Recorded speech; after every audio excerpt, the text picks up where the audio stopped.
Well, hello everybody. This is Ronnie with Whip and Chain, and I want to do a small segment on how to do beautiful drawstrings for projects, whether it's a little soap holder or a little bag or something that you're making that you need a drawstring. This is something I stumbled across and I fell in love with it. Look at it. It's better than just doing a chain. Has texture to it. Works up really beautiful and really easy. Okay, I'm Ronnie. I work with Maggie and Lauren from Whip and Chain, so let's get started on this. First things first, you need to determine how long of a piece you're making of this drawstring because you need that long of a tail. Okay, that's very important because if you don't give yourself enough tail, you're going to have to frog it out and start over, which I've had to do multiple times. But then I want you to make a typical slip knot to start with your hook and make it tight. Now I have you close in because I want you to be able to see what I'm doing here. Okay, so I have my yarn on the hook. You can do this with acrylic yarn, cotton yarn, any kind of yarn you want. Okay,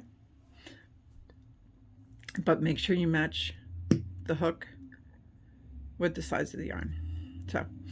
So now I want you to take your tail and you have your tail drop. I'm right-handed. Have your tail drop down towards your belly area so you know where that's at, and your continuous yarn off to your left. Okay, all right, I want you to take your tail yarn where it's cut off, and I want you to make sure you hold once you wrap this up and around, okay, and go over your continuous yarn. And then I want you to take your continuous yarn and wrap it like you're wrapping to the crochet a project. Hold it tight, grab it, and go through. Making the first one is the hardest. Okay, now you repeat that. You take your tail that's cut off, you wrap it around. You take your continuous yarn and you wrap it around. Follow? You grab and you go through. Okay? Your tail end, wrap it. Your continuous yarn, wrap it like you're wrapping for crocheting, and you go through, and you just keep doing that.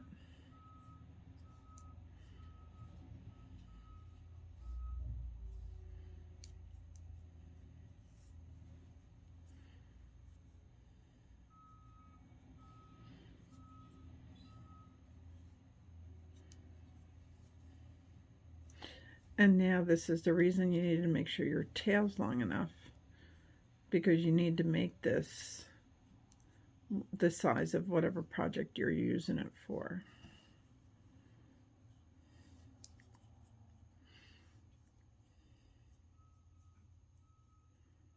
Okay, let's do it again.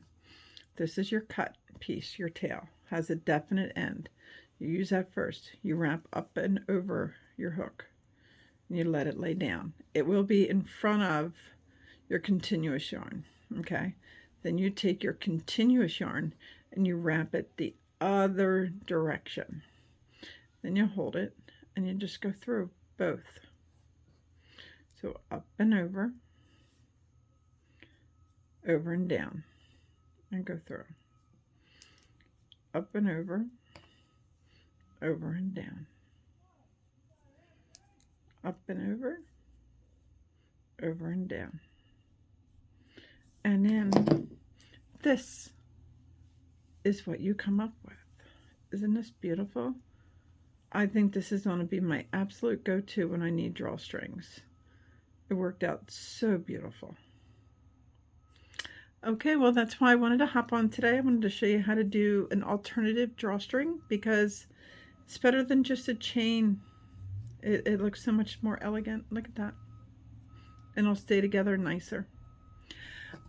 Thank you so much for watching our videos. I am Ronnie with Whip and Chain. I work alongside Maggie and Lauren, and we belong to a Facebook group called Whip and Chain, WIP and Chain.